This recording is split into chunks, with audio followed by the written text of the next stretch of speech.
Live from the CBW Radio UK studios in Chelmsford, this is Off the Record with Big C and his trusty companion, Stinky Pete. Well, good evening. Thank you very much, Shaggy, to my trusty companion. I'm going to update this, actually, my trusty companions, I think, with Stinky Pete and Jazzy Jeff. Come on, it took you 3 years to swap over. To change it for you. We'll wait a little bit longer. Season 15, it might be different, yeah. Well, you say we're on episode 25 now of season 6. We normally swap them around after 30. Assuming we get recommissioned, Shaggy, we could be on season 7 in a few weeks' time. Overall, 165 we're on. Off the Record with Jazzy Jeff on my right on the screen. If you're watching on Facebook, on the Off the Record Facebook page, or you're watching on Twitter, it's now streaming live on X or Twitter, whatever you want to call it, Twitter. And it's also on the Real CBW Productions YouTube channel. So whichever stream you're looking at, hello. I've got Stinky Pete with me as well, of course, under slightly better lighting than he has. Yes, I've been playing with the lighting. You look very beautiful, Peter. I'm still waiting to get it right, but we're getting there slowly. What? Looking not beautiful? Not that I really care. I shaved today because I knew I was going to be on this. Come on, give me a break. Oh, really? I didn't. It's been a traumatic day for a whole bunch of reasons. Just okay. Do the podcast. We'll just leave it at that. Goodness knows what it's going to be like tomorrow after the football. It's out of our minds, isn't it? We don't. I mean, I'm trying to think. What the hell can we do about it? Really, nothing. So nothing. I don't know what we're worrying about. Now, what will our lives be like after it's finished tomorrow? We'll be trophyless the same as it is now. Exactly. We'll all be trophyless. But I mean, if there's some miracle we do actually win a cup tomorrow night, I might smile. You might, maybe. Even Stinks might smile. He might say he likes Elvis or something. I'm not going to say that, but I am going to have my faith in my football team finally restored after heaven knows how many years of hurt. It's really funny. One of my mates who I go out with, one of my gang, she's done a nerves bingo card with all the different memes, right. With all the different gifts.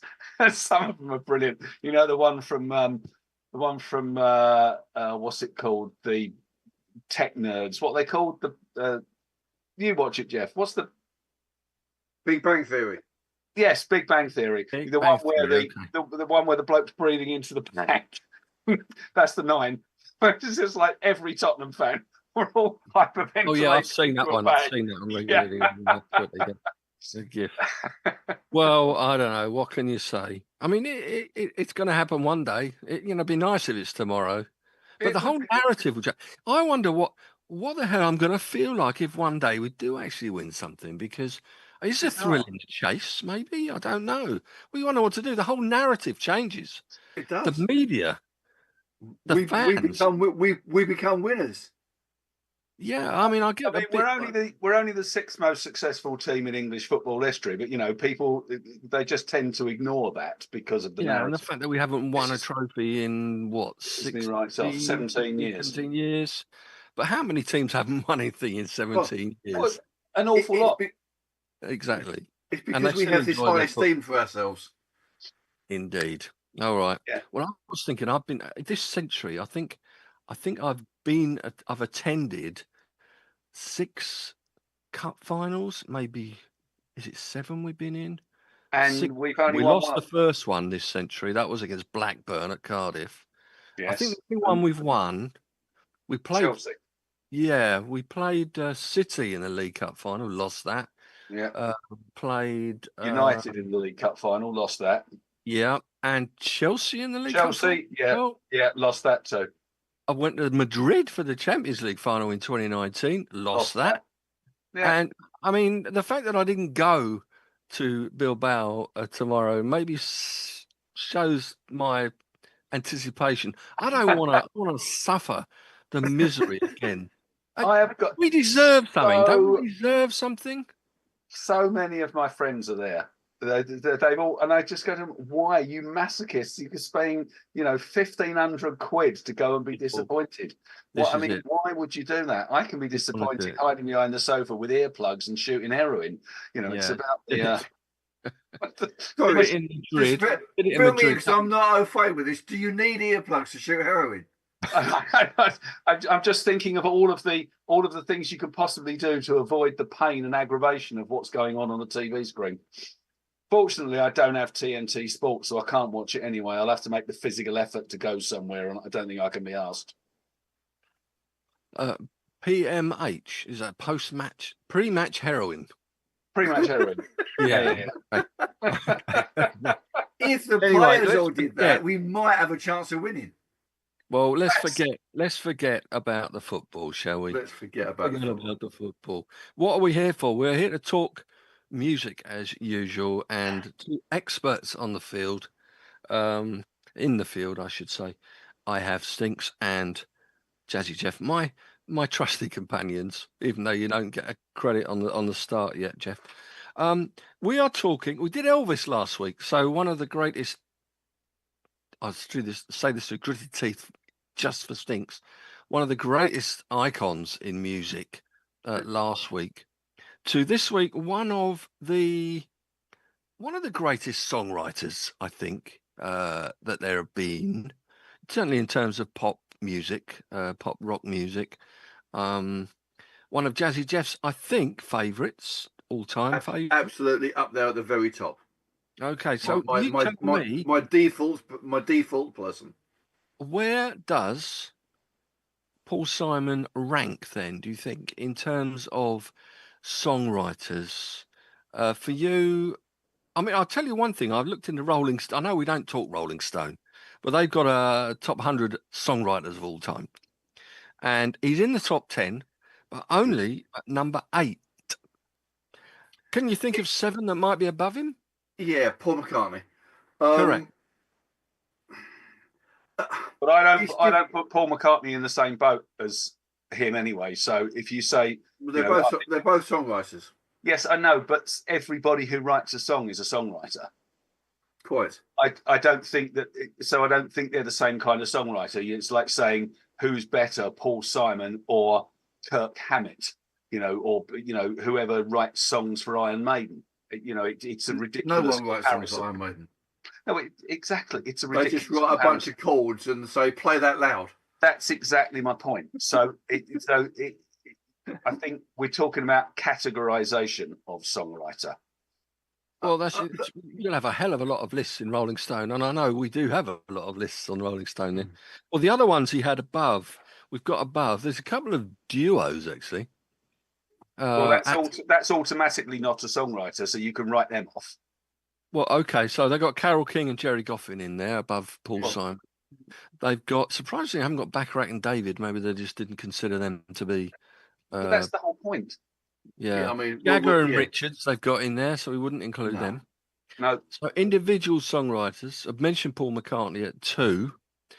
Lennon is at 3. They got Bob Dylan at number 1. Bob Dylan's at 1. They always do Bob Dylan though in Rolling Stone. Chuck Berry is at 4, and Smokey Robinson is at 5. Well, are we allowed to talk about Smokey Robinson nowadays? Is he not off the list as well? But that's like, it's a ridiculous comparison. Smokey Robinson and Paul McCartney, or Smokey Robinson and Paul Simon. I mean, there is no comparison. It's ludicrous. It's stuff like this just is really frustrating. You have to do, if you're going to say songwriters, you have to include them all in. I mean, like, there's hundreds that aren't in there that could be said. Paul Simon is of a style, and generally speaking, he doesn't change. So what he's done, which is more than Dylan did and whatever, is although a lot of the stuff around his songs has changed, he hasn't actually changed his conceptual idea of songwriting until the very last album. All the rest are there or thereabouts the same idea of how to write a song. Albeit different styles of music. Albeit different styles, albeit different orchestrations. but actually the way that he writes, the way that he puts a song together, are pretty much standard throughout his career, including all the S&G stuff. I read a quote actually from Paul Simon talking about Dylan. He said, Bob Dylan tells the truth and makes fun of you at the same time, though I sound sincere every time. I can't do ironic. Basically, that's what Paul Simon has said. Yeah, he's American. No one can do ironic. Well, It is. He's controversial. also severely affected by his upbringing, which comes out in a huge amount of stuff. So like, he's a New York Jew, and that comes out in masses of the way that he deals with all sorts of things, particularly in his later years. There's an awful lot of looking back at how that's affected his life. How old is he now? Is he 80? 78. 78. Okay. 78. I think I read. I think he's older than that. Oh no, maybe he's 80 now. Maybe he's 83. Oh, is he? Oh, Someone else. I thought I played something for his birthday fairly recently. I thought actually, so I should really remember, shouldn't I? I didn't look. I've got to be honest, but Paul Simon is 80. You're right, Jeff. Is 80. No, you were wrong. He's 84. No, he's 83. It says here. Born in 1941. he was 84. Well, he'd be 84 this year. Doesn't sound like 83 to me, but yeah, okay. Well, it depends which part. It depends which time of year he was born. He's a year older than McCartney then, because he was 42, wasn't he? Yeah. I think I agree with Jeff what he's saying about his kind of style and his upbringing having a huge impact. The whole being a short New York Jew kind of thing, and I think that is important. But I think that whole debate, that Rolling Stone thing, I just can't categorize him with the people that is categorizing with. It's just like comparing chalk and cheese. So for me, if you say to me, I mean, I love Paul Simon. This was a contentious conversation I had with my ex-wife because she loves Paul Simon as well, but she was a fan of his solo stuff more than Simon and Garfunkel, and I'm a fan of Simon and Garfunkel more than I am of his solo stuff. I like them. I love both, but if I had to choose, I would choose S&G. But I think that he, for me, and I'm happy to be argued with, for me, he goes in a group which includes Dylan, includes Joni Mitchell, includes Carole King, includes James Taylor, includes Dylan, includes Neil Young. So for me, those six. And Ray Davies. I'm going to put Ray Davies in there as well, actually. I think he's a great songwriter. Well, he might be, but he isn't. Nothing like those other ones. But he's not a wounded troubadour.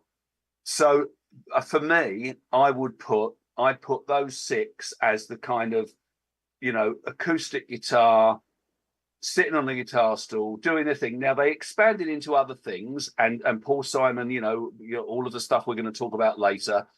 Neil Young completely changed as well, but basically where they all started was that kind of sound, and they're the six that I would put together in the same. Well, of that era, I mean, without reducing this to hysteria, like if you bring it up to date, you're talking Ed Sheeran. Oh, Colin and I have had this debate. If you're talking about Ed Sheeran is the modern. He is the modern troubadour. He's not as good as Paul Simon, but he is a modern troubadour. Yeah, exactly. And there's plenty of others. There are. But because of the way that music has grown through our lifetimes, we are nostalgic to the older stuff, which is inevitable and right and proper. And because people like Dylan and Paul Simon and Carole King were there in effect at the beginning, absolutely, and they were running this troubadourial, is that a word? Stuff. No, but it's a good word. And at the same time as the pop stuff was going through on the other side. Yes, exactly. And so all these different things are growing and growing, and he's up there, and like Dylan, he's still up there. But his And like albums Neil may Young. not be as popular, but his albums definitely aren't as popular, and they are different. But he's still writing exceptionally good songs. Yeah, Like absolutely. lyrically and musically. Yep, absolutely. With one or two exceptions.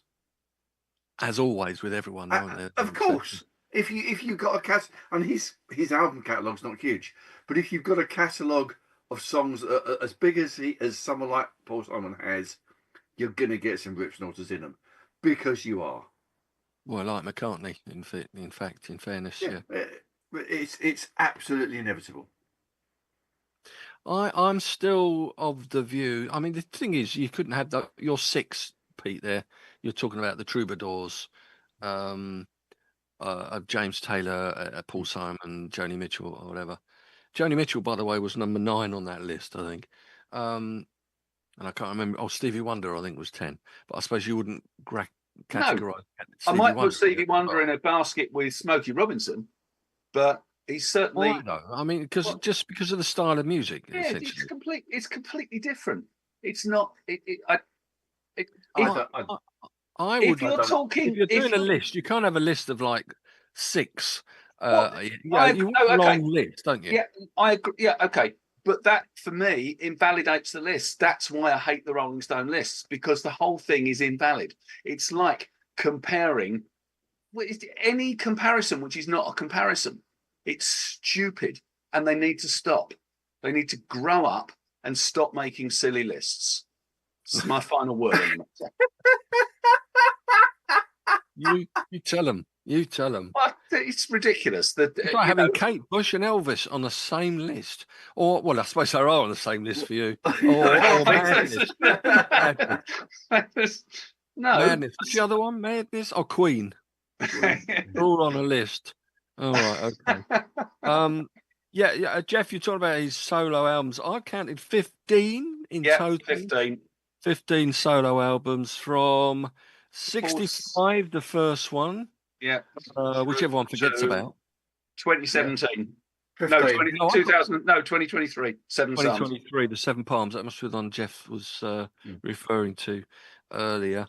But he's had about a dozen compilation, at least, I would say. There's 3 big famous compilations. Only one of which is worth owning because it's got Slip Sliding Away on it, and that's the only place you can get it. Because it's not on any of the album. Is that Greatest Hits, etc.? Negotiations and Love Songs. Love Songs and Negotiations. Negotiations and Love Songs, yeah. And there's about half a dozen live ones, and I don't do live albums because I don't care about them, so I haven't got any. I don't do live albums, but there is one. You do. You do live albums. You do live albums all the time. You do. Can I just finish what I was about to say? What I was about to say was, I tend not to do live albums of this type of musician. My live albums are 99% rock albums. Okay. I have now discovered that there is a live album of his 2017 concert in Hyde Park, which I was at. So I am going to get that one now that I know it exists. It is to my everlasting shame that I have never seen him live. And I would like to have done, but I would not have liked to see him in Hyde Park. I'd like to have seen him in an arena, indoor arena, in an indoor arena. Well, yeah, but small, like the Rainbow, but somewhere of that nature, the Roundhouse, somewhere where it's intimate, and you can actually hear and see what's going on. I saw him in whatever the Birmingham equivalent of Wembley Arena is.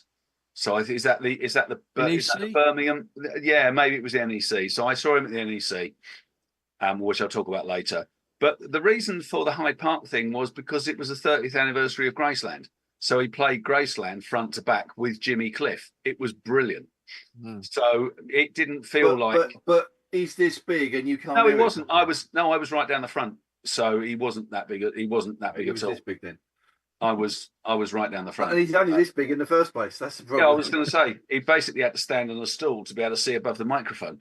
But anyway, that's beside the point. He was brilliant. And no one could see past you probably in the front row there. This is true. I did get a lot of things thrown at my head, but that's the way it goes. That could explain a lot of things. It could. Right. Okay. So yeah, singles wise, I've got, before we just run through a few tracks or albums, maybe we'll just run through the albums and pick any off the albums. Singles, only 6 US top 10 singles, just 3 UK top 10 singles. Really? One of them was top 5, and that was You Can Call Me Al, which got to number 4. And it didn't do very well at all in the States, which we'll come on to when we discuss them, no doubt. And he's had one number 1 single in the US. Do you want to have a hazard a guess as to what that was? It's definitely not You Can Call Me Al. We're talking 73, is it? 73 time? I would say it was either going to be Me and Julio Down by the Schoolyard, or 75 it was. 50 Ways to Leave Your Lover. Correct. It was 50 Ways to Leave Your Lover. Yeah. And yeah, that was a number 1. Not so well here in that case. But anyway, enough boring stats. We'll look about the albums themselves. As I said, he had 15 solo albums. Like Pete, I think if I were to choose between Simon and Garfunkel and Paul Simon, I would choose Simon and Garfunkel. I just think the two of their voices together. I mean, Paul Simon, bless his very little cotton socks. He didn't have he hasn't still probably got the greatest of singing voices, has he? But maybe I'm just comparing it to Art Garfunkel, who had an exceptionally great voice, I would say. Yeah. And the two they worked beautifully together. They did. But you've only got to listen to his first solo album, where he's basically playing on his own with a bunch of them. They later on did as Simon and Garfunkel. Yeah. To realise how different the sound was with Art Garfunkel. Yeah, absolutely. But it doesn't detract from the fact that the songs that he wrote were written for his style of voice, because that's why he wrote them in the first place. Yeah. And which I guess comes through in that album that you talked about a few weeks ago, the Blue thing. Yeah, we'll come on to that. That's a bit of a weird album, really, but it's but it kind of picks up. I like Paul Simon's voice. He's not a great vocalist. He's not a great singer. We've had this conversation many times already. Yeah. But I like his voice. Art Garfunkel has an exceptional voice, but actually, Art Garfunkel's solo stuff is not as good. Oh no, it's not even close. Solo stuff. No, it isn't. And Art Garfunkel needed Paul Simon. Paul Simon doesn't need Art Garfunkel. Yeah, and I think that's the interesting thing. I think they work together as a pair because Paul Simon's songwriting and Art Garfunkel's voice added to the songwriting. But if you take Art Garfunkel out of the equation and tell him to do stuff on his own, it's not even close. But Paul Simon, I bet he had more number ones. Well, probably did, but Paul Simon is the songwriting talent, absolutely 100%. But he's also a phenomenal guitarist that he's given very little credit for. Yeah, he is. Paul Simon, yeah. Paul Simon, yeah. He's a very, very able guitarist. Yeah. Of a style. And actually, I've spent this last week, when you were sunning yourself in Centre Parks. Yes. I spent the week listening to all 15 albums, which was a real torturous time, as you can tell. And actually, his guitar playing doesn't really change. Like, he plays the same chord structures and the same movements and everything else throughout the whole of his career. He just makes it slightly different on occasions with different orchestration and you know, that sort of thing. He seems to spend as much time on, or as much attention, I guess, to the rhythm as he does with the melody. I mean, it's pretty rare. It's Being very a important to songwriter. him. Yeah, It's very important to him. excellent. As we go, assuming we're going to go through the albums, but as we go through Yeah, the we albums, can run through the albums and maybe pick some out. We'll pick up, because I'll make sure we do. We'll pick up that actually there's something going on in his life, in his musical life, that he maybe gets to by the end. Okay. Or his personal life, not necessarily the musical His life. personal life was all over the place. It's a complete mess. But it inspired an awful lot of his writing. Yeah, including 50 Ways to Leave Your Lover. Yes, indeed. But, yeah. And Homeward Bound, was it? Was Homeward Bound. There's the train wreck. Was that at Widnes Station or something? Yeah, it was. It was Widnes Station. Yeah. The plaque, isn't there, where he wrote the song, sitting on a railway station line at the start of that song. Okay, so let's look then at the albums.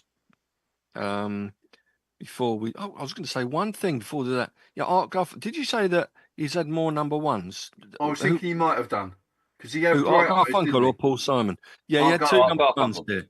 Two number ones here. In fact, he's only two. I think he had a third one after that, quite after Bright Eyes. I Only Have Eyes for You was, of course, number one in 75, and then Bright Eyes followed it in 77 or 8 time, I think it was, wasn't it? It was while I was at university. So a unique thing. Not many people have had the first two singles go to number one in the chart, but Art Garfunkel did.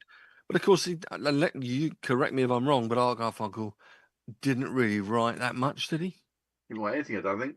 No. I don't think he's got. I mean, he might have done, but like nothing has come through. No, he did a little bit of the work on the wording of the Scarborough Fair and the Canticle, didn't he? He rearranged because that brings me round to the first album, because I think I'm right in saying there's only 2 songs on that album that hadn't either already been recorded by Simon and Garfunkel, or they were going to record it as Simon and Garfunkel. The 2 songs being "The Side of a Hill," which was lyrically used by in the as a sort of a sub melody, was it, to Scarborough Fair, which was sorted out by Art Garfunkel. I think I'm right in saying that. And there was one other song called "A Church Is Burning," which is a great song.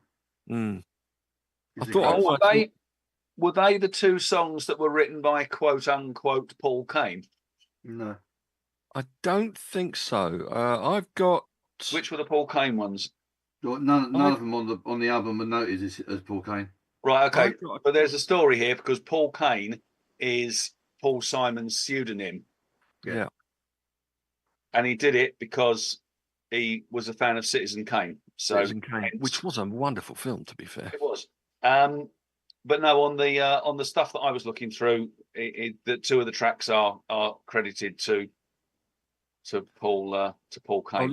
I'll look that up then. But there were a couple of songs. He'd released a couple of songs. Maybe it was a double A side or 2 songs in '63, before even the Simon and Garfunkel album came out, as Paul Kane. Didn't get anywhere, obviously. One was Carlos Dominguez, and the other was called "He Didn't Was." Did he play for Real Madrid? He didn't. What was the other one? "He Was My Brother." He was. I love that song. Beautiful song. Yeah. It's a really empty album. Yeah, it makes you realise just how much difference Art Garfunkel made. Yeah. And also the orchestrations and the production that went with it. Yeah, absolutely. It almost feels like it was. I mean, no, it wasn't, but it feels like it was recorded with him sitting with his guitar and a microphone in front of him, just singing. It almost feels that. But that's because it was. But he must have had some producer. Well, Reg Warburton and Stan West, whoever they are. Yeah. You know where it was recorded? Huh? You know where it was recorded? New Bond Street, isn't it? Yeah, New Bond Street at Levy's. Bloody Levy. Levy. Leave it That out. little bald bloke gets everywhere. He does indeed. No, Citizen Kane, not Citizen Kane, Paul Kane. Yeah, Paul Kane. I don't think Orson Welles wrote it. Yeah, He Was My Brother is the first track on side 2, which was credited as Paul Kane as a writer. Kane also wrote The Side of the Hill, which is the other song The that I mentioned. Yeah. But the other one, Carlos Dominguez, and A Church Is Burning, that was a Paul Simon song. Paul Simon, yeah. Well, they all were Paul Simon. The Church Is Burning, I think, is one of the standout tracks on the album, along with that original version of Kathy's song, which is just beautiful. Yeah, that is gorgeous. I love that. Did you know it's Kathy on the front cover? I read about it. Yeah, they were sitting on a cobblestone, apparently, like the lyric of a famous song by Paul Simon. I always thought when I looked at the sleeve that they were like on a boat or something, because it looks like on a bridge. It looks like they're on a river or something. It does, yeah. But, I mean, I was reading about it. It said no, they're sitting on a cobblestone road. But yeah, there's so many good songs. But of course, the original Simon and Garfunkel album hadn't been released in the UK before this album came out by Paul Simon. It only came out, I think, after the massive success of the reworked, electrified version of Sound of Silence became a big hit, and then they re-released it. But there's so many. The cover notes are written by Art Garfunkel, aren't they? Are they? Yeah. I didn't know that. You're full of it, aren't you? Me, I'm full of all sorts of rubbish, me. Full of it, definitely. He's in his elephant. You're best to check it first, though. Make sure I'm right. I'm not known for being right. No, I'm just going to leave that hanging there. I think that sounds like a good thing. No, it's basically what Jeff is doing is just following our father's advice to us, which was, if you're not sure what you're talking about, just say it loudly and with authority. And that got him through most of life. All of my kids have kind of grown up with it. That's what Boris Johnson did, wasn't it? So you can't say he that. just talk shit. I've got a whole people in the church that listen to me preach most weeks, and you can't say that out loud now. Am I not? So do I have to just put a notice in the parish magazine? By the way, Jeff's dad said. By the way, Norman says.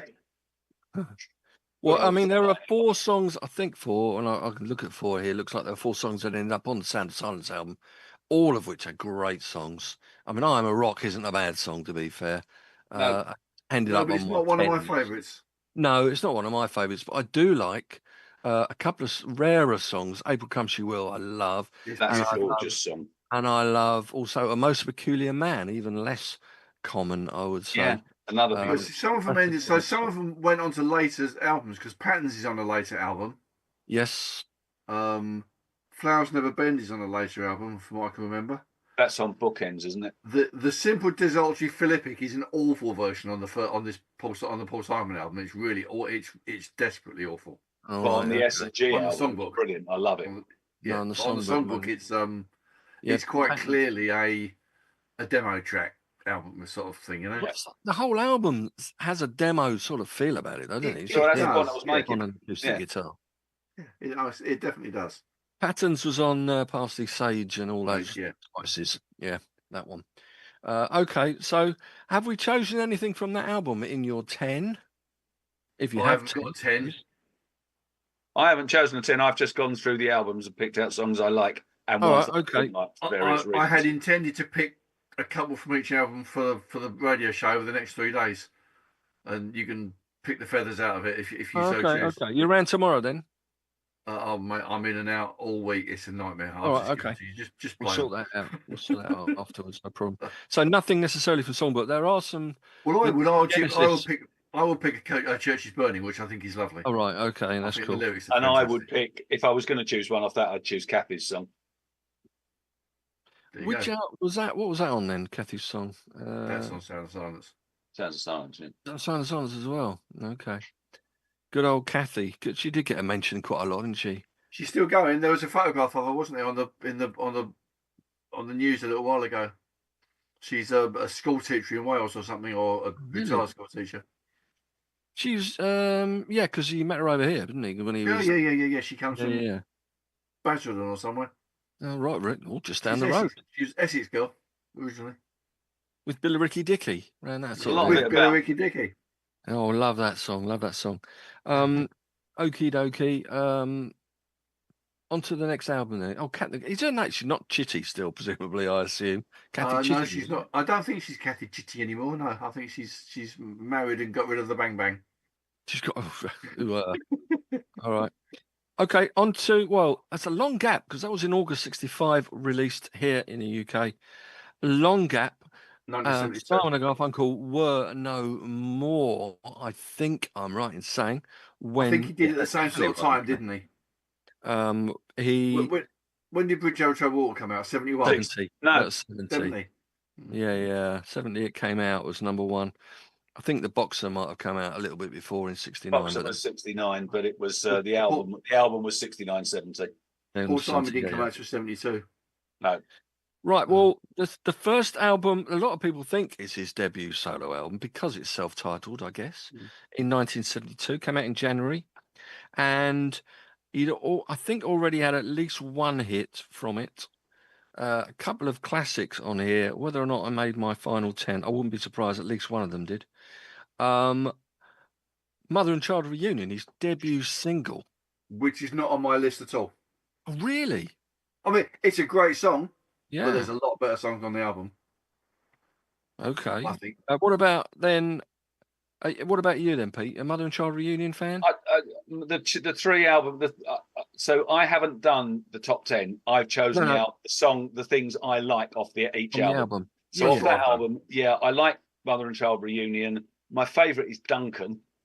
I've got Duncan. That was a single as well, actually. Yeah, it was. I love Me and Julio Down by the Schoolyard. I just think it's got a real nice sound about it. But then the other two I picked up were Peace Like a River and Hobo's Blues. I really like Hobo's Blues. Now that's interesting because I think Duncan is lyrically the best on the album. Yes, the lyrics are just magnificent. Yeah, fantastic. I really love Run That Body Down. I've got that down. It's my I just think there's something about it that just bluesy. It's bluesy. Oh, bluesy. It's sweet. It's lovely. But I also like Papa Hobo, which is the one with Stefan Grappelli. Yeah. Oh, right. Well, I think it's a really brilliant album. It's one of my favourites. So I could have picked pretty well anything off it. I like Papa Hobo as well. Yeah, it's a really good song. Is that the one with some rude words in? Or was that one of the other songs? Don't think Papa Hobo's got weird. Don't think he's got weird words in it. Oh, right, okay. Interestingly, Duncan has. Maybe I'm thinking of Duncan. Interesting. Duncan's the one about the preacher's girl who took his virginity, basically. That's right. Okay. Interestingly, it was one of 3 albums to go to number 1 in the UK, but it only went to number 4 in the US. And when you look through the list of his albums, most of them do better in the UK. Not all of them, but there's quite a few do better in the UK than they do in the US. Certainly the later stuff. But it was only got to number 4 in the US, number 1 in the UK. I wonder whether that's because actually, as a population, we are far more open to that style of sort of folk rocky sort of thing, troubadour stuff, and the American public tends to go for a particular genre, country or blues, or I think there's an element of that, but I think in Paul Simon's case, I think we very much adopted him because his early career was in the UK, and Homeward Bound and Cathy Song and all. I just think, and the fact that his first album was recorded at Levy's, I just think that there was a particular relationship between Paul Simon and the UK population, and I think that's probably why it was. I mean, I'm just guessing, but that it would make sense. It's interesting, though, that we're talking about him not having as much success in the States. And there's a bit of a parallel with Dylan, funnily enough. Yeah, absolutely. Dylan didn't have as much success album-wise. I think that the first number 1 album he had wasn't until 70 in the States, at least. Wouldn't have been until 74 with Planet Waves. But over in the UK, Freewheeling Bob Dylan was a number 1. As was Bringing It All Back Home, John Wesley Harding, National Skyline, Self Portrait, New Morning. All of these made #1, but they didn't at all in the States. I mean, they made the top 10, but they didn't get as high as they did over here, which is interesting. I think we like a folk rock troubadour. I think we do. Well, and I think that harmonises them with the bands that came out of the UK who had not the same sound but were from that folk idiom. That the Steel Ice bands and the Legion Leaf guys. I think there was an element of that where the guitar. I just think it's part. But I mean, he was running alongside Ralph McTell and people of that nature. Yes, he was. Who were big heroes over here. Yeah, can see another list forming here. You see another list. Another list. Ralph McTell. Fairport Convention. Right, okay, you run that body down. You like that. You love that one. Yeah. I think it's a great song. It would, if I had written the top 10, it would be in it. I've chose. I mean, I don't know whether I actually ultimately chose. I didn't choose all of them. I think I chose Mother and Child Reunion as my pick from the album personally. But I did have Me and Julio, and I had Duncan, and I had Run That Body Down. They're the four. Can I just say, playing Me and Julio is the most fun. Like, it is such a fun song to play. Like, the rhythm in it is just magnificent.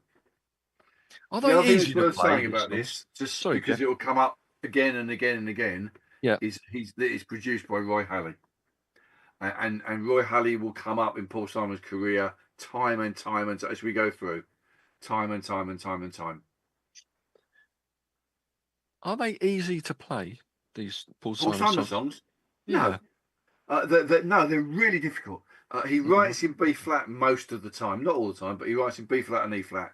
So he plays with the capo up on the 4th and 5th, and he plays in a style that is not.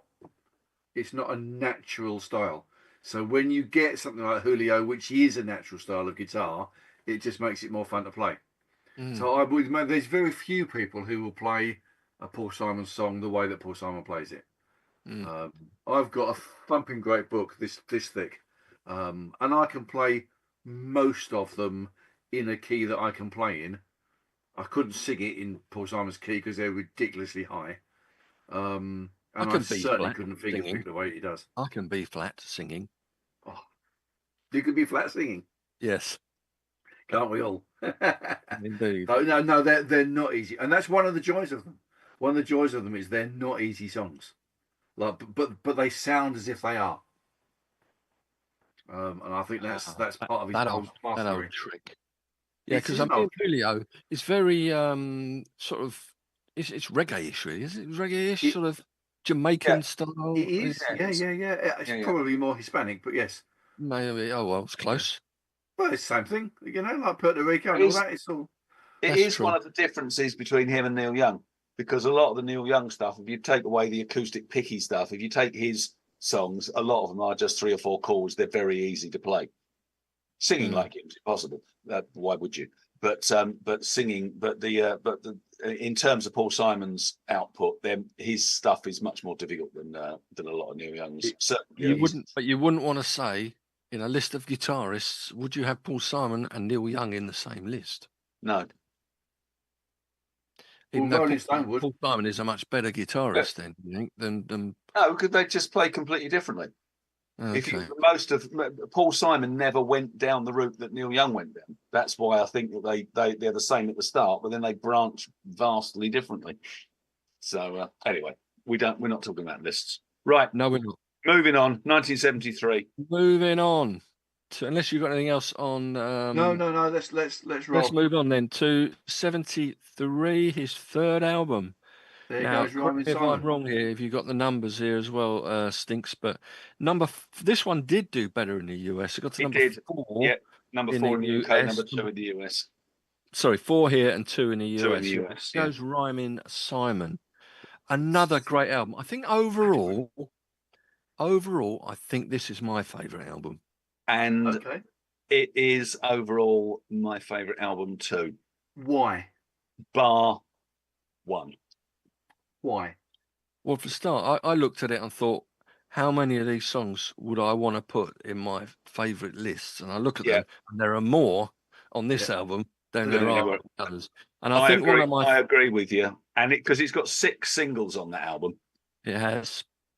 And I think I don't know, certainly 3 of them are of like real favourites of mine. I mean, I'm a really big fan of "Loves Me Like a Rock." I just love that song. Yeah, me too. That sort of almost preempted the sort of sound, although I guess it was from New Orleans, was it? Yeah. It's not really African sound like Graceland, but it's got is it the hummingbirds or something? Something. Yeah. It is the hummingbirds. It's a really interesting. It's his first self-produced album, so he was the producer of it as well, with a bit of help from Roy Halley and a bit of help from Phil Ramone, who was the Simon and Garfunkel guy. But it's a much bigger album. It's got a much bigger sound to it. It's got the Muscle Shoals sound section in it. It's got the hummingbirds in it. It's got all sorts of stuff in it that wasn't there in the earlier in the 2 earliest albums. Yeah. So he's gone for a much bigger sound. I wouldn't have picked "Love Me Like a Rock" in my top 30. Interestingly, really? No. It's a good song. I'll listen to it all day long. But there's a lot better songs. Brilliantly swings. It does. It does. It's a great song. It's a real finger tapping one, isn't it? I think. So for me, I mean, I love the album. As I say, it's almost my favourite. But I like "Loves Me Like a Rock." But the two standout tracks on there for me are "Kodachrome," which has always been one of my favourite Paul Simon songs, and "American Tune." I think probably of all of his solo output, I think "American Tune" is my favourite. I think it's brilliant, and I like "Take Me to the Mardi Gras." That's got a nice vibe about it. I like "Something So Right." I like "St. Judy's Comet." So all of the singles, I like all of them. But if I had to pick 2, "Kodachrome" and "American Tune." Okay. Lyrically, "One Man's Ceiling is Another Man's Floor" is outstanding. Great song. Yeah, love it. But lyrically, I mean, I quote it all the time. At work, at church, the whole it's such an obvious statement of life. Musically, "St. Judy's Comet" is my favourite song on the album.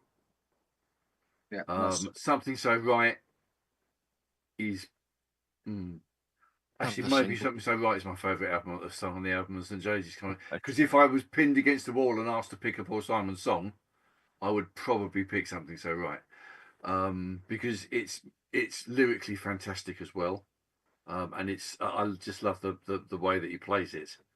"American Tune," "Mardi Gras" I like, but yeah, "St. Judy's Comet," "Something So Right," but lyrically, "One Man's Ceiling is Another Man's Floor" every time. You see, I don't. I will like a lyric, as Stinky Pete's will say, because I'm always quoting lyrics. But yeah, I'm generally a music man. Well, I am, and I don't. Lyrics don't grab me. No. Until they do. And when they they do, I remember them. You know? Yeah, I'm kind of the same, which is why I like "American Tune," and the same with Duncan, because it was, it's the tune plus in those 2 songs. He didn't write overtly political tunes, did he? But this may well have been his first political tune. I was reading it was written just after Nixon was elected. He certainly wrote. Really? He certainly wrote some protesty, social conscience songs, "Bleecker Street" and things like that. He wasn't like your Dylan, your Woody Guthrie, your Tom Paxton. He wasn't a protest writer. No, he wasn't. But he shied away from it. But yeah, I love "American Tune." That would be my second favourite on the album, to be honest. "American Tune," if not my favourite, it is close between "Loves Me Like a Rock" and "American Tune." But I love Art Garfunkel singing it at the concert in Central Park. Yes. His voice with the tune as well just takes it up a notch. But I love it on there, and I love "Kodachrome" as well. It wasn't released over here. It was an advert, wasn't it? It was, well, yeah, it had a copyrighted Kodachrome. They insisted on the trademark, didn't they? It had a trademark thing, so they knew it was never going to be played over here. And the fact that they mentioned the word crap in the first line, Yeah, probably that was never the played BBC would have anyway. had a heart You know attack on what the the spot. BBC are like. When I think of all the It's, crap I live in high it's one school. of those songs that if you hear it, you're singing it for the whole week. Yeah. So, With an Nikon camera. So please don't sing it now. I'm not going to. So yeah, that was both of those were number 2 hits in the States. Kodachrome, then Loves Me Like a Rock. None of them did particularly well in the UK. They Take Me to the Mardi Gras made number 7. Maybe it wasn't released in the States, I don't know. And the other 3, American Tune, Something So Right, St. Judy's Comet, didn't. Where did the album get in the UK? 4, and the US was 2. Yeah. Okay. Having left now, I think my favourite album, just by the number of songs on it that I love, on to his next album, which was a 2-year gap. 25, yeah. 1975. So unless you've got anything else on Rhyme Simon, Jeff. I'm good. And you mentioned all the songs you like on this, Sinks, yeah? No, I'm ready for Rhyming Simon. Rhyme Simon then, sorry, Still Crazy, after all these years, his 4th album, came out in October 75. The first one that he's ditched, Roy Haley. The producer. So he's now doing it just with Phil Ramone. Oh, okay. Went to number 1 in the US, number 6 in the UK. But as a result of doing that, not going number 1, whatever, you've got a much more ballady, lyrical style of album. Yep. So actually, we're going back to the Paul Simon songbooks, Simon & Garfunkel's style of music. Yes, absolutely. I made that which is I think is probably Phil Ramone's influence, but it's a very different style of album to There Goes Rhymin' Simon. It's calmer, it's slightly more held back, and it's really good. It's a great album. We've got Art back, haven't we? We've got Art back on it. He's given a cameo. Oh, with My Little Town. With My Little Town. I don't know why that happened. To be honest, no, I don't know why. There must have been something about it somewhere. Probably a contractual. Yeah, absolutely. It's not a bad song, but it's not a Simon & Garfunkel song. It just happens to be Simon & Garfunkel singing it. Can I just say? You can. That I love My Little Town. It's one of my favourite songs. I really like the album. I love Still Crazy After All These Years. Yep. I love Some Folks' Lives Roll Easy. No one that I know. And I love 50 Ways to Leave Your Lover. I think that's just a really, really clever song. And that was one we used to sing in the car with the kids. And, you know, it was kind of like one of the family songs. But so I agree with Jeff. It's going back to the future. Isn't it funny what we teach our children to sing in the car? Are you sure that teaching your 9 children 50 Ways to Leave a Love is really sort of thing that parents should do? I'd just like to say that Rowena started it. Right. On the grounds that my girls grew up to Paradise by Dashboard Light, we're probably not doing well between us. No, that sounds like terrible parenting right there. Have a Good Time I think is the best track on the album. That's a nice song. Yeah, it's moody. It's really moody. It's got this lovely little sax. The 50 Ways thing, which is a great song. Drummers, even to this day, try to do the thing at the beginning that Steve Gadd does and can't. It's a really Gadd's a genius. Oh, he's the absolute genius. Absolutely. He's on everything, isn't he, Steve Gadd, as a drummer? He's the session musician. Basically, he's been with Paul Simon for a long, long time. Yeah, he has. And Steely Dan, and basically everybody that plays really complicated music. So yeah, he's a genius. Anyway, that's a debate for Drummer Day, not for today. But 50 he is. Ways is a great song. As we said at the start, there, it's his only single that got to #1 in the US. Another one, I don't think anyone's mentioned it, is Gone at Last. There was just a single. Oh, Yes, you're having a bit of gospel here today, Carl. I've got Sorry? Gone at Last on You're my on the list. gospel trail today. It's a very gospel, isn't it? It's a nice song. It's a good I've song. I've got that on my list. I can't think of a Duff song on either of those two albums. There's some that are better than others, but none of them are awful. Yeah, no, I agree with that.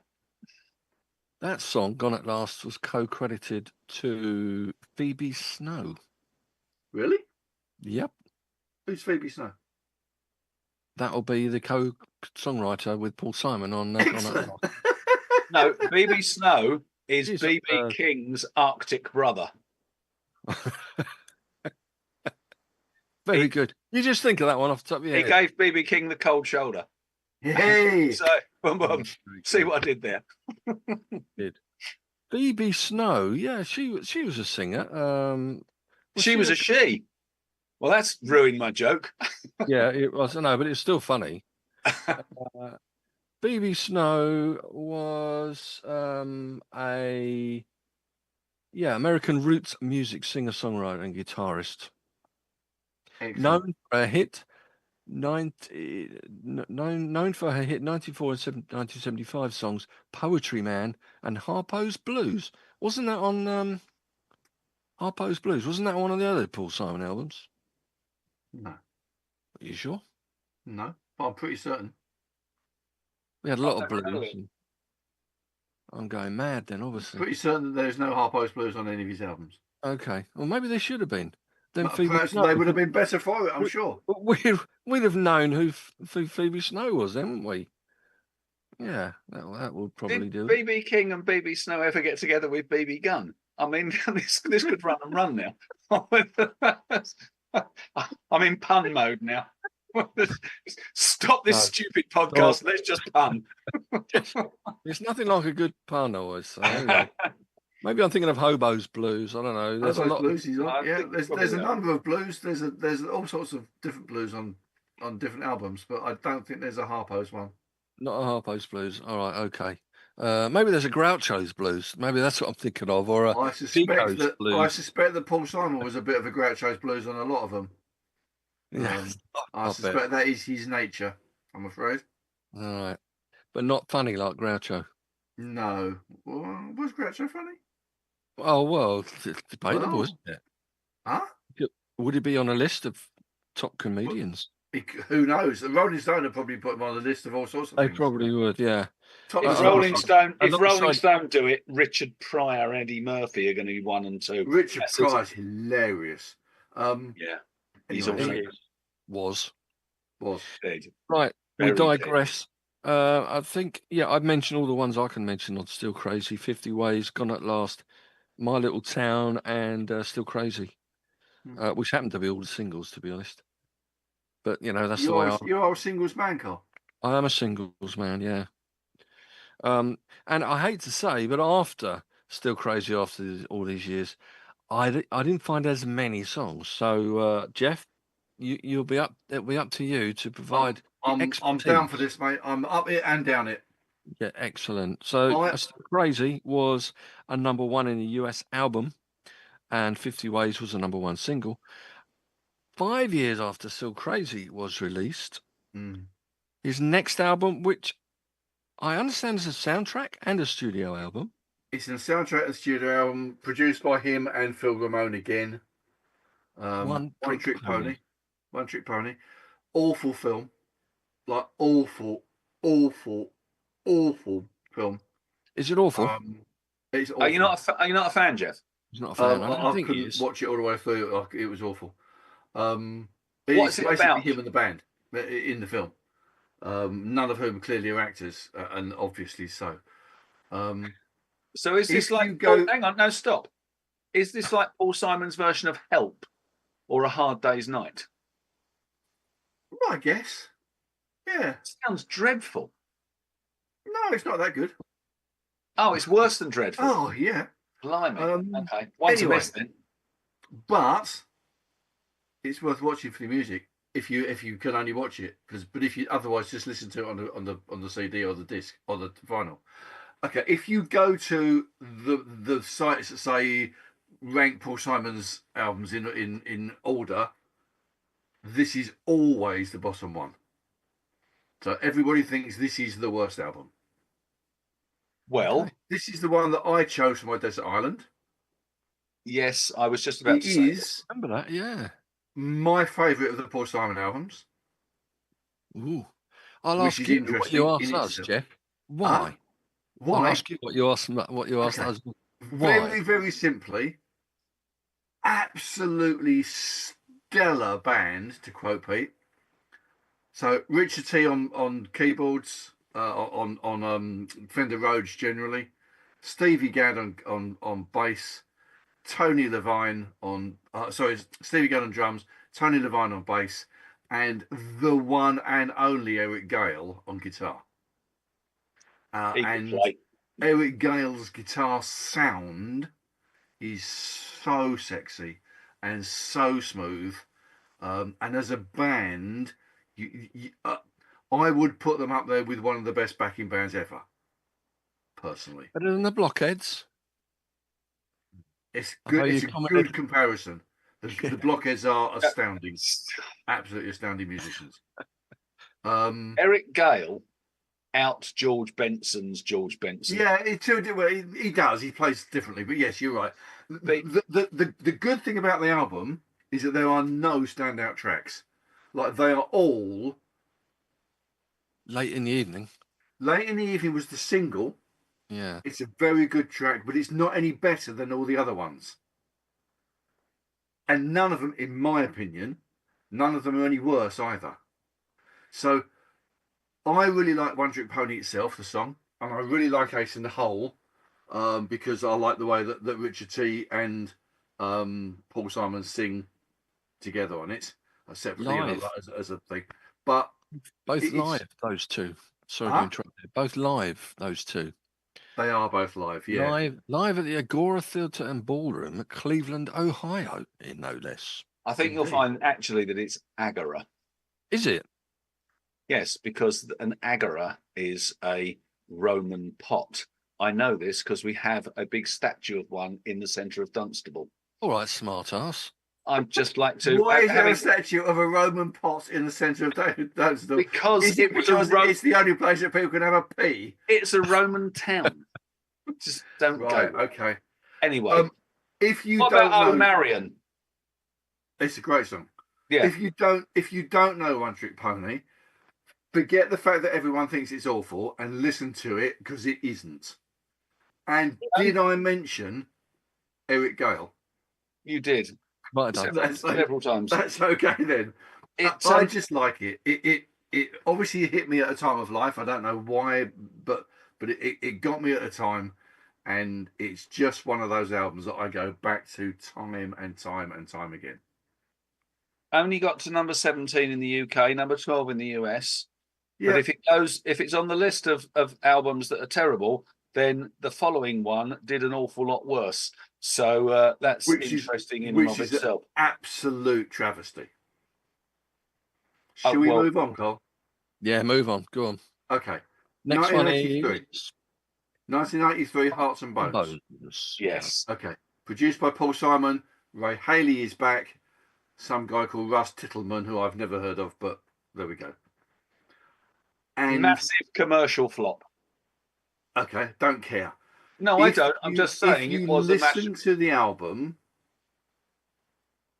there's something going on with Paul Simon that makes you realise in hindsight, that things were changing in his musical head. So he's searching for something. Train in the Distance is a classic Paul Simon song. The lyrics are superb. Yeah. The actual music is straight down the line Paul Simon from it could have been on any of the other albums. Hearts and Bones itself is the same. But then there's songs like Allergies and Numbers and Cars Are Cars which feature Aldo Meola, the Chic Boys, and those guys, and they're very different to a normal Paul Simon. They still have the same Paul Simon chord structures and everything else, which doesn't change, but he's looking for something different, and he quite clearly in the album doesn't know what it is. I have words on this shortly, Sure. but I absolutely Don't call me shortly. Okay, I won't shortly. This is the album with Renee and Georgette Magritte on it, which is my favourite. Yeah, which is great. I absolutely love that song. But it's also got the late great Johnny Ace on. Love that one, me. I've got those two down. Yeah, well, the Renee and Georgette Magritte. Right, I'm 99.9 recurring % certain that it was this tour that I saw him live on the first time. Okay. Because Rowena wanted to go and see Paul Simon, so we went, and she got upset at the end because everyone started getting up and dancing, and Paul Simon is a wounded troubadour, so you don't dance to Paul Simon. And I tried to explain to her later that this was because his musical style was obviously changing. Now, what was interesting about that gig was, and it's interesting that you mentioned Aldo Meola, etc., his backing band that night in Birmingham included Randy and Michael Brecker. Yeah. So the Brecker brothers were the horn section. Well, they were on One Trick Pony first as well, yeah. They were bloody marvelous. They really were. It was a really, really good concert, and I really enjoyed it. And he played, stuff off his back catalogue. But I agree with you. It felt like it pointed to what we all now know came next, which was a movement of where he was going with his musical life. So it feels like a bit of a watershed album, even though it's a much better album than good. It also spawned the title for his compilation. Yes. Because negotiations and love songs are often mistaken for one and the same. Is one of the lyrics off Train the Distance. Yeah. But I think it's a much better album than it's given credit for, and it's given more credit than One Trick Pony, which I really so. What do I know? I'm just a listener. But it only got to number 34 in the UK and 35 in the US. Yeah. So commercially, it really didn't do very much. Weren't ready for it. The change, then presumably. No, I think the change. I think some of the change in it's got a slightly different sound to it. It's produced, engineered differently. Maybe that's what this Russ Tittelman Chappie is. I don't know, but like it's nice. It's almost like it's his watershed album, like when Dylan went from being an acoustic troubadour to being a rocker. And everyone went, "Oh no, he's a rocker." I think people get. I think people with music, people get to the point where they think, "I know what to expect," and then if they get something which they don't expect, then they reject it. It puts some people off. Yeah, they reject it. And I think that what's interesting about Hearts and Bones is that what it then did was carry forward into the next one, which obviously was Graceland. It did, yeah. But again, I think it started a greater movement than that, which we'll find out as time goes on. I'm not disputing that, but I think that it was the watershed album that pointed from where he'd been to where he was going. And I think that for that reason, that was why it didn't sell as well, because people were confused as to what it was. It's interesting you say it's looking to the future, because I'm reading now actually about the album that it was originally, I may be preaching to the converted or talking to the converted, originally intended to be called Think Too Much, the album, and it was written and recorded following Simon & Garfunkel's The Concert in Central Park, which was in 1981, and the world tour. The two of them, 82 to 83. Several of the songs intended for Think Too Much were previewed on tour, and Garfunkel worked on some of the songs with Paul Simon in the studio, with the intention that the finished product will be an all-new Simon and Garfunkel album. Oh, really? Okay. Yeah. I didn't read any of this. All the stuff that I've done, I've just done reading from what it now. I know and from whatever. So And the album, particularly the title song, was a reflection on Paul's relationship with actress Carrie Fisher. Mm. And Paul felt that it was too personal to be a Simon and Garfunkel album, instead deciding that it should be a solo album. This, unsurprisingly, of course, greatly annoyed Arthur Miffed. Garfunkel. I think the word you're looking for is miffed. Yes. Art was And miffed. ensured there would never again be another Simon and Garfunkel album. So it has a lot to answer for then. No other Simon and Garfunkel albums. And maybe people found this out and held it against him and didn't buy Maybe it. so. Yeah, maybe. I Who do knows? like great Johnny Ace. You Stinky played that Pete's for me quite- a little while ago on the show. Did I? Yeah, You I did. love that. I love that. Referring to John Lennon, of course, and John F. Kennedy, And and Johnny Ace himself. Johnny Ace himself, yeah. Originally, yeah, who had died in 1954. But we've mentioned it once. We think we got away with it. Unless you've got anything else on Hearts and Bones. No. Let's get this next one done and out of the way. Graceland, come on, let's do it. I've written virtually nothing. It's because it's engineered by Roy Haley again, so he's back. Mm. It is what it is. Many people say it's his pinnacle. That's hard to argue against. It's genius. It's classic. It's unique. And he clearly thought at the time that he'd found what he was looking for. Like musically. Yeah. And it's superb. It's a superb album. It's one of a kind. It will never be done again. Although we tried. It's a fusion album of in a different sort. Now, interestingly, and I say this because it's the only Paul Simon album I actually own, I did listen to that this very evening before we came on air, just to check things out. What struck me was that whilst it is very much African inspired and it has that African sound, if I'd been doing it, which I clearly don't have the talent for, but if I'd been doing it, I would have tried to African theme the songs. And what I like about it is the fact that he didn't do that. So he took the rhythm, because I'm not a songwriter, but so he took the ideas, but then still wrote Paul Simon songs, but just in a different idiom. And I think that's what makes it unique. And when I saw it live, it's of a piece. And it was fantastic. I mean, the band were brilliant. Having Jimmy Cliff there was brilliant because his voice worked really well with Paul Simon's. And it felt like an event. You could go something and it's the 25th anniversary, this the 50th, 80th anniversary of VE Day, blah, blah, blah, blah, blah.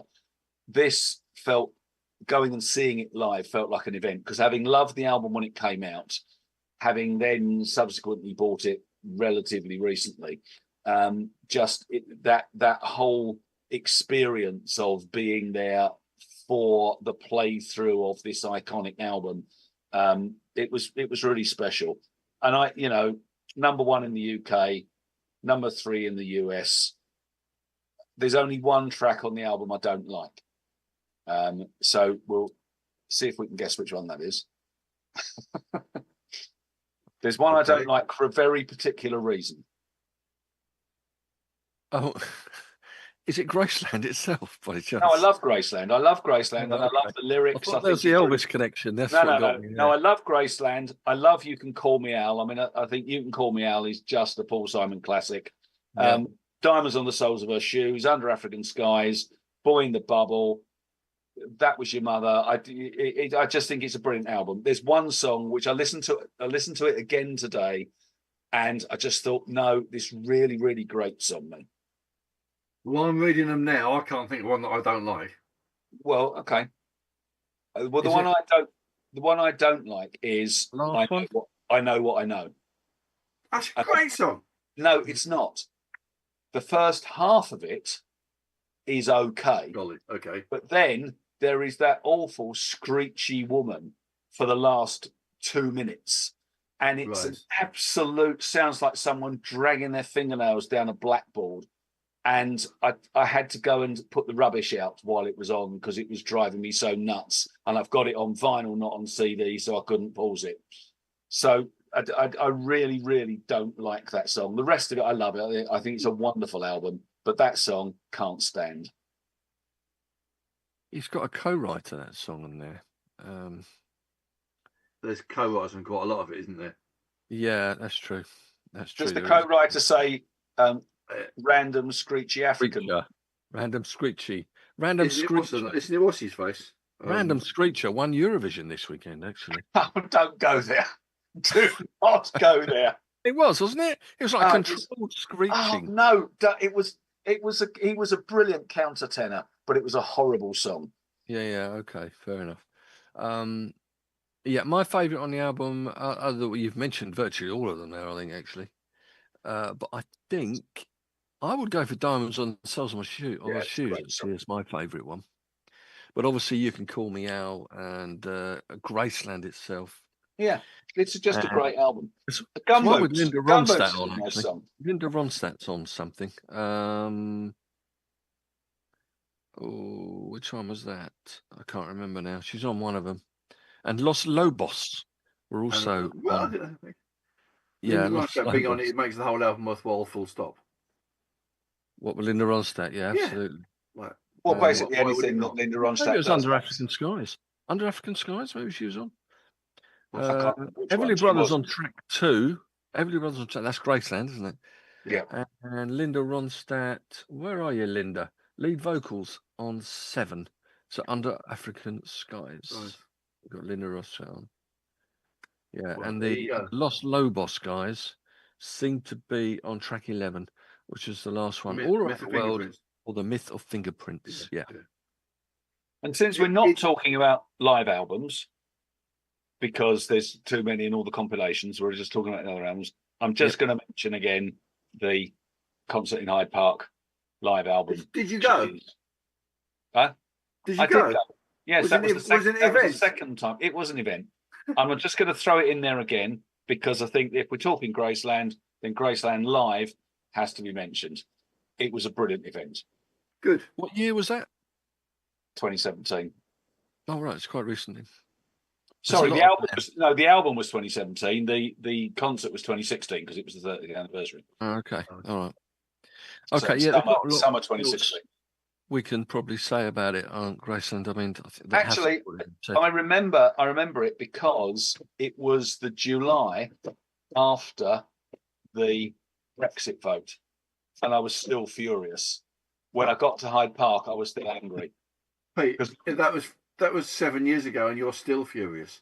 Well, I am, but there was all these people there from all around the world watching Paul Simon, and I just was sitting there enjoying that whole multicultural vibe, listening to African style music and hating everybody for voting for Brexit.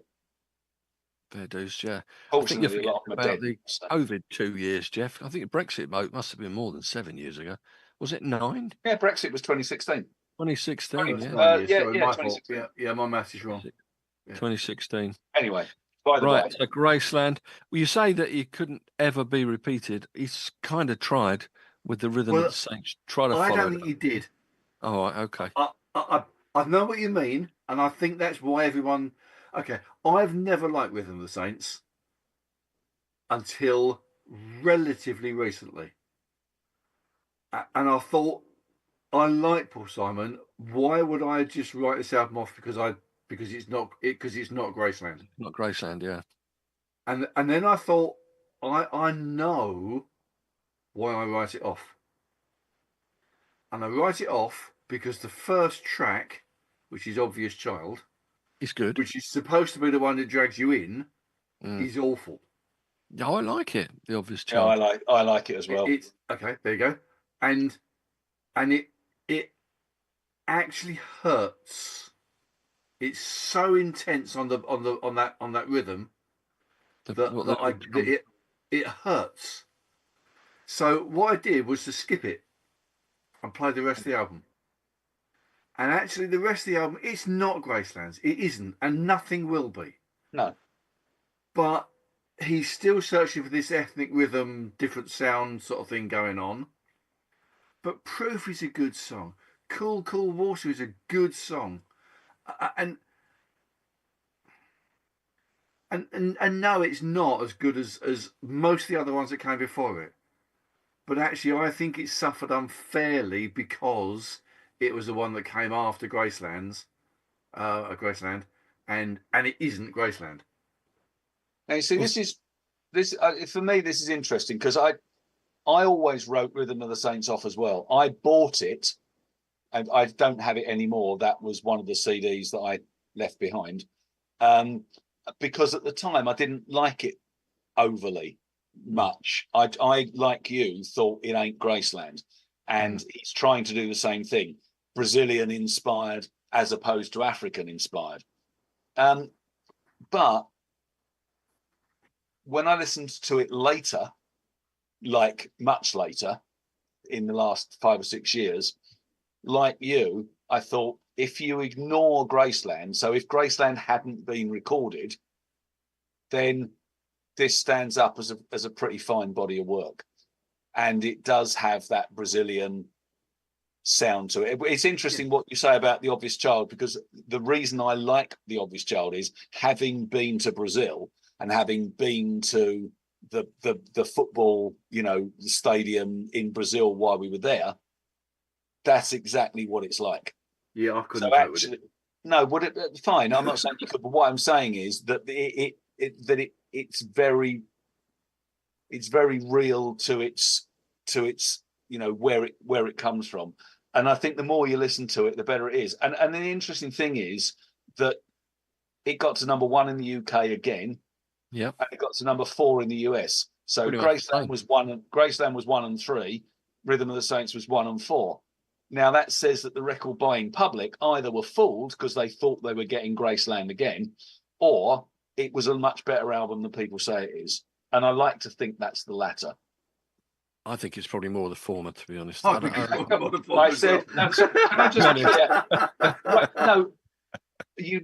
I just say, I said I would like to think. Yes. You'd like to think that, but no, okay. It had a hit single. Obvious Child was a hit single over here, Dean, but nothing else really to speak of in the US. But having said that, even Graceland, I know it was successful album-wise, but singles-wise, in the States, nothing really. I mean, you've got You Can Call Me Out, 23, Graceland, 98, Boy in the Bubble, 26, Diamonds on the Soles of Her Shoes, 77. And Graceland, You Can Call Me Out was the only what you call a hit, i.e. 75, in the UK. Strange. Maybe it's just one of those bits of work that you have to have the entire, the entire. I think you do. I think you do. Of course you release singles because in the day that's where you made your money.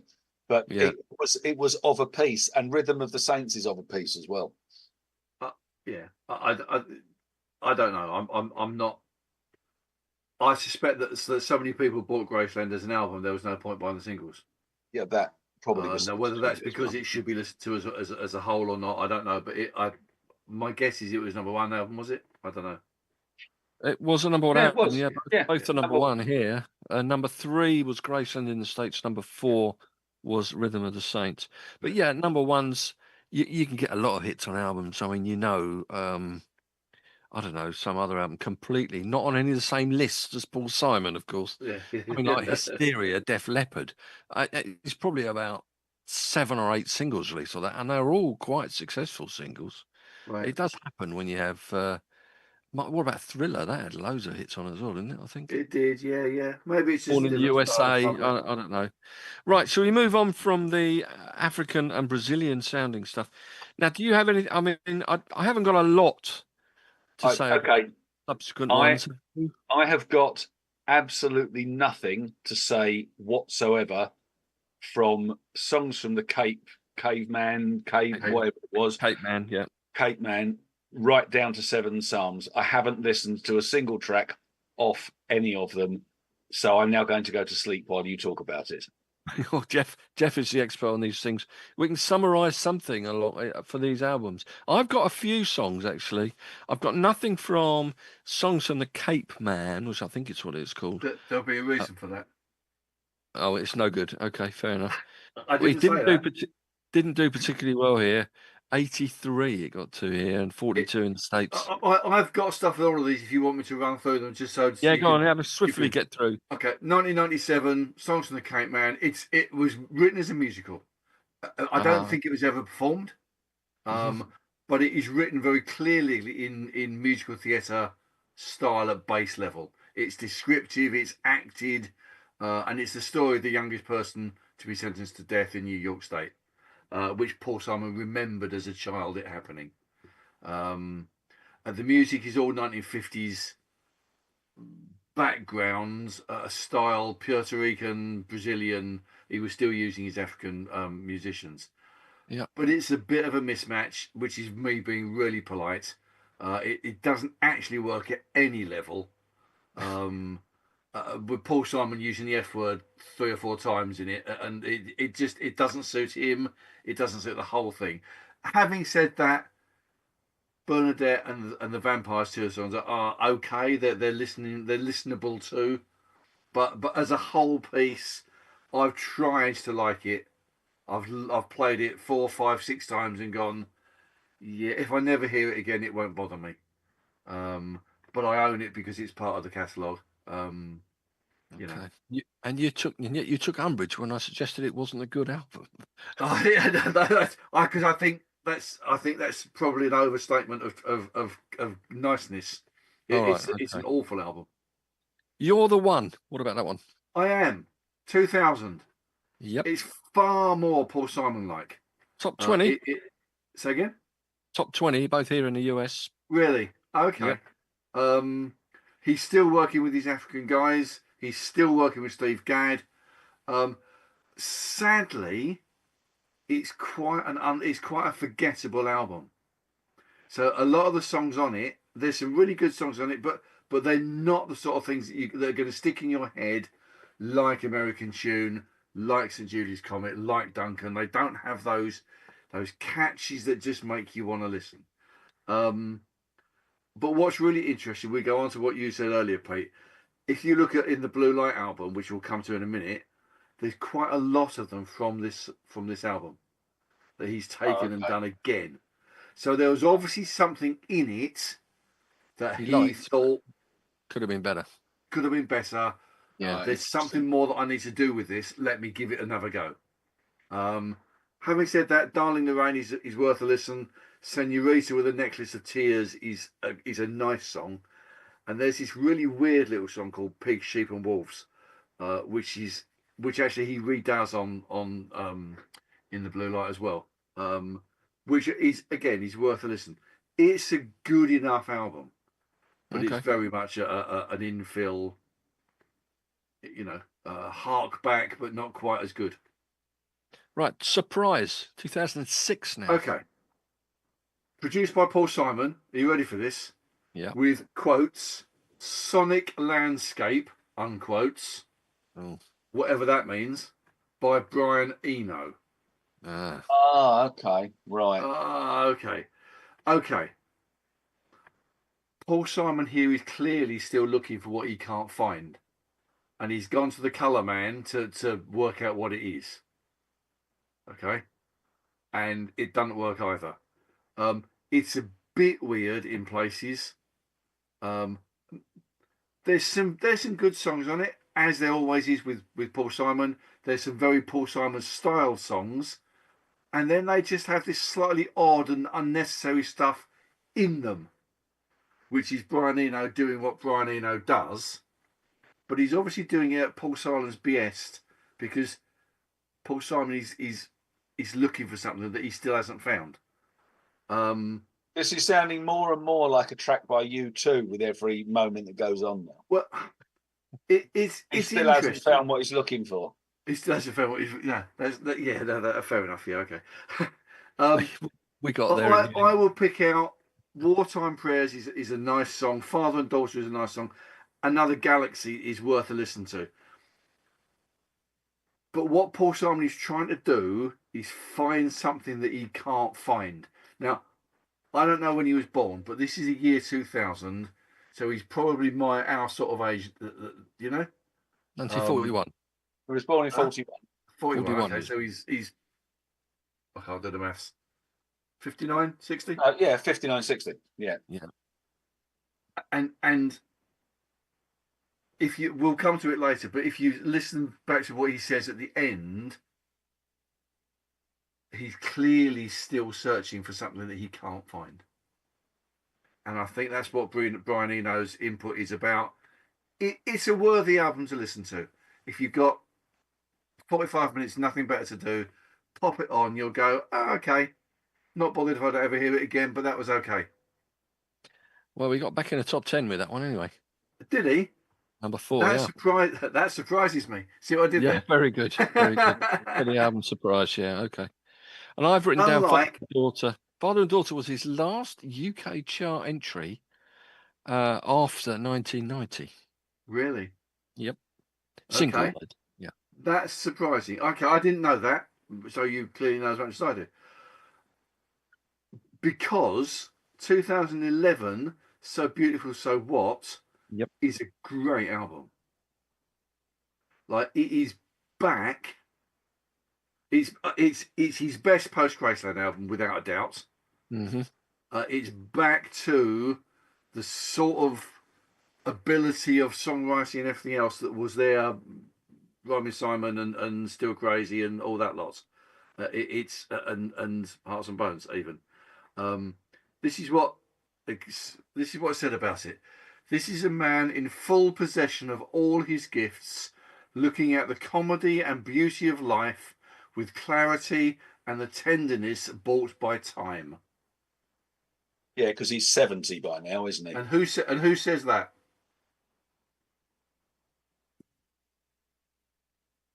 You're not going to guess. Oh, okay. Robert Plant.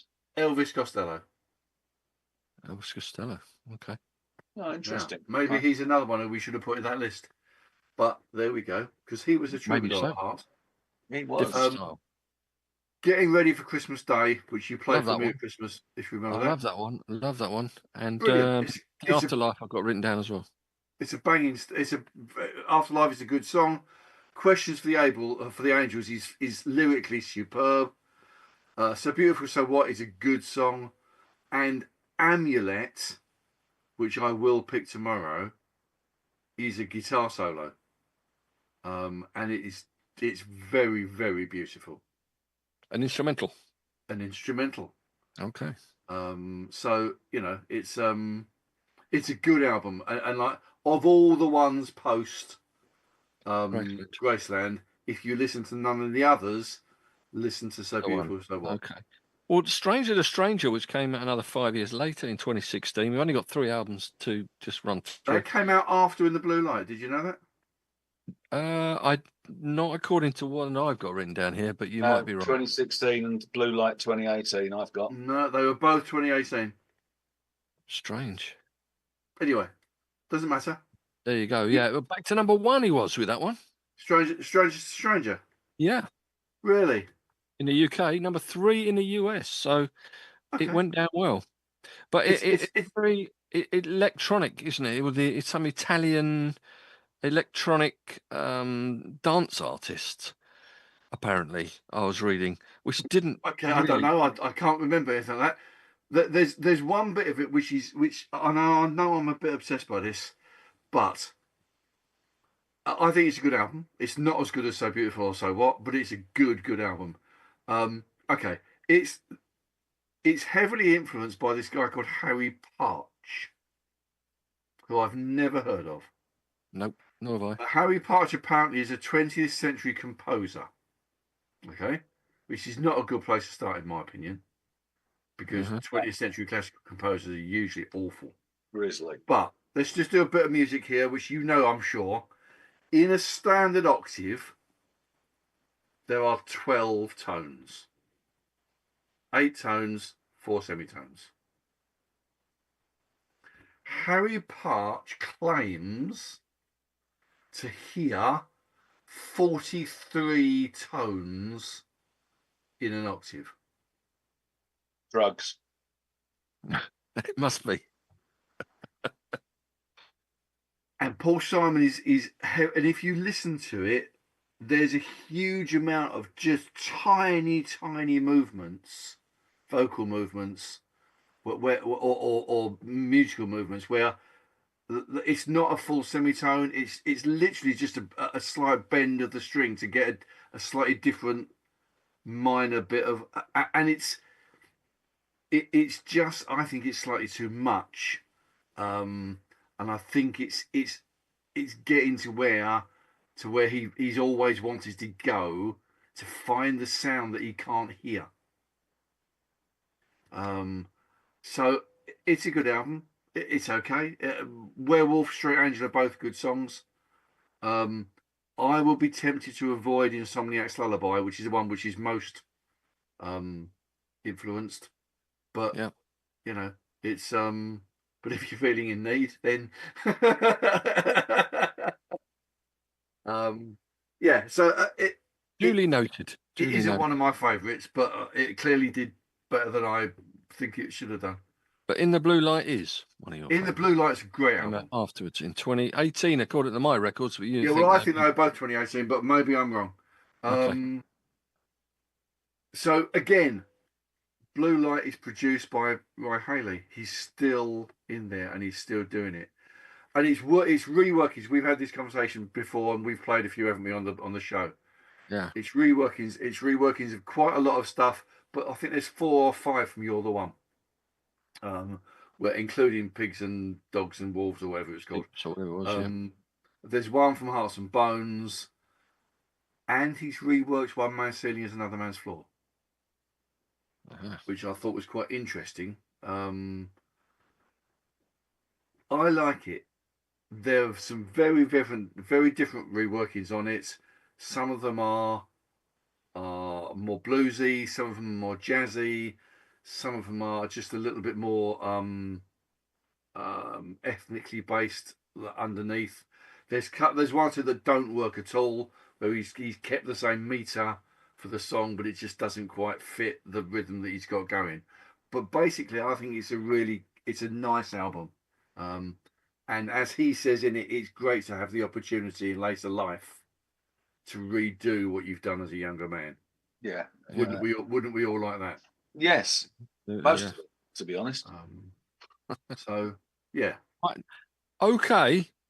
That Seven leaves Psalms. one last album, 2023, Seven Palms. This, on the face of it, looks up Stinky Pete Street, I would say. I've seen it described as a 7-part piece meant to be listened to in its entirety. Completely acoustic performance.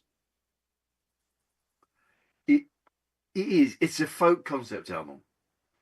It is all of 33 minutes long. I'm not certain you can actually call an album for 33 minutes long, but there we go. That's more like it's more like a side of Wishbone Ash. But it is. There's some very lovely words in it. The lyrics are very. He's looking back at his life, and he's putting it all into. Do I believe in God? Do I have a faith? Do I believe in man? Where's the world gone? How have I influenced? How have I not influenced? It's all of that sort of thing. And he does it on the basis of 7. So a psalm is a song to God. That's what a psalm basically is. It's a hymn. And so that's the concept that he's done it in. But I watched the video that went with it, the promo. Mm-hmm. And there was one part in it that just left me realizing all the stuff from before. And he's got a whole bunch of ladies, sitting in a row singing, doing different bits or whatever, making really stupid noises with their mouths. And then he suddenly goes, "That's it." And it's being recorded the whole time. That's the sound I want. That's the sound that I've been missing. Can you do this, and this to the sound through the engineering, and whoomph, there it is suddenly. and you can see him smile. I'm not saying he doesn't smile normally, but there is this obvious moment of, I've been searching for something and I can now hear it. And he went deaf like 6 months afterwards. Might be less than that. So I know that's, you know, and I'm probably making a lot of this up in my own mind from what I've listened to and read and whatever, but it just struck me because he said it's the last album he'll ever do. Now, Status Quo said that how many times? 49. 49,000. So who knows? And he's got his hearing back apparently, and because he's touring again at the moment. Right. But it's 33 minutes that is worth listening to. It's very self-invasive. It's very self-fulfilling.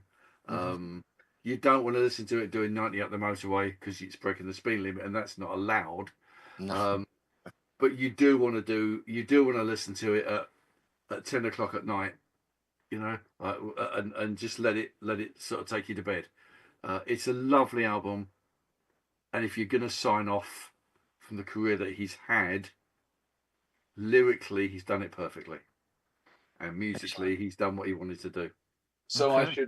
I should go and buy that then. I think you should listen to it. Yeah, as I said, just from the description, I thought you sounded up your alley. There's nothing else in it. It's only him. He's gone back to his root. There's him and a guitar and a bunch of vocals, and some weird mouth noises that sent through emulsifiers or whatever it is they send them through on sound desks, you know. And What's Her Face does a solo with him. What's his wife's name? Edie Brickell. Yeah, she sings with him on a couple of them as well. But yeah, definitely worth a listen to. Fascinating stuff. I shall do that. Thanks for that. And you might have got Stinks to go and buy another album there. You never know. I'm probably gonna rebuy Rhythm of the Saints, I think. Okay. And I'm probably going to buy There Goes Rhyming Simon. I need to up my Paul Simon game. Interesting, isn't it? When we talk about these albums or songs, and you think, oh yeah, that's better than I thought I remember it being. Gonna have to go and get that. Well, as nobody else has to do this, but I think what I've narrowed it down to my 10. I've gone Mother and Child Reunion, Loves Me Like a Rock, American Tune, Take Me to the Mardi Gras. Bit predictable, probably some of these. Still Crazy After All These Years. Diamonds on the Soles of Shoes. The late great Johnny Ace. Slip Sliding Away, which we haven't mentioned, of course, because that wasn't on an album. I did mention it earlier. You did mention it very at the start, yeah. Because we didn't run through the album because it was on a compilation. Late in the Evening, I love that one, and Kodachrome. I think that's my final answer. I could probably do 10, but probably not off the top of my head. No, don't worry about it. So, no doubt you can. But Training the Distance will be in there for definite. One Trick Pony will be in there for definite. St. Judy's Comet will be in there. Run That Body Down will be in there. Golly. So if I choose something from Seven Psalms, I don't know if you'll be able to play it because I don't know whether you can pick the individual things out. I see what you mean. So I'll give it a go by all means, but you might not be able to. I'll have a look into that. I'll have a look into it. But thank you very much, guys. That's it. We better end there. But it's been a fascinating show. Thanks for your expertise and your input there, Jazzy. Always I know one of your favourites. And thank you, as usual, to Stinky Pete. Although he was asleep for the last 20 minutes, as he said. I wasn't really. I was listening intently. I always listen to when my brother speaks, I always listen intently. Yes. Okay. If only that I can pick him up on his grammar later. Good to know. All right. Well, thanks very much again. This podcast will be posted to the usual places over the weekend or before when Shaki can get around to it. And one day we will be on the BBC.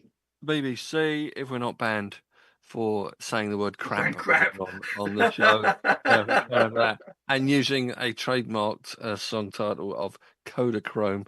Do they still make Kodachrome? No. They don't anymore. Do they still make film? Don't know. Yeah, I don't know either. Okay. Right. So, well, I'll be on the radio tomorrow morning, usual time, 8 a.m. UK, 3 a.m. if you're up in the States, on CBW Radio, the last station you'll ever need. All I've got left to say now is good night from me. Good night from him. Good night from both of them. And come on, you Spurs. Indeed. Coys.